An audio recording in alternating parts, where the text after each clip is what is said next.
来看台铁位于台中市新民街的一排仓库，25特别兴予台中市政府。今仔有50外个打商，有的因已经伫仓库摆搭做生理40-50天咯。因早起去台中市政府登前哦，因讲3月才收到公文，7月特别退回去，因要安怎办呢？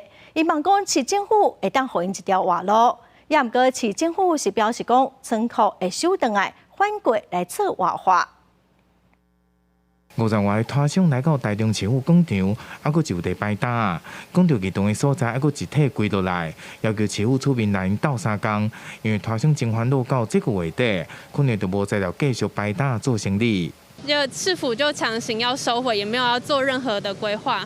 我们希望市府再给我们一点时间跟空间。拖商表示，因向台铁承租新民街的仓库群来做生理，上久的已经有40-50年。 后来建国市场迁建，不过摊位不足，伊嘛无再了迁线一面，只会使留伫原地。不过今年3月收到台铁的公文，7月24号就要终止契约，互拖商毋知要安怎创。无底牌咯，我就可能爱去订房屋咯。我50咯，我毋知要做啥。啊，你送报纸，敢有我的份？ 拖商必须要迁线，是因为原本公办馆要设伫台铁的仓库群，后来变更选址。不过台铁还是要将这个土地甲建物关予台中市政府。台中市府表示，到时间的预约来进行点交。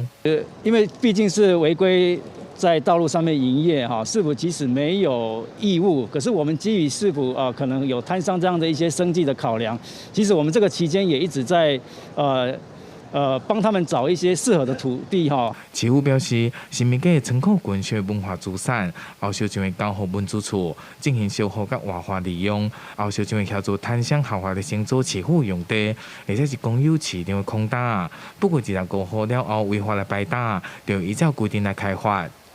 记者台中综合报道。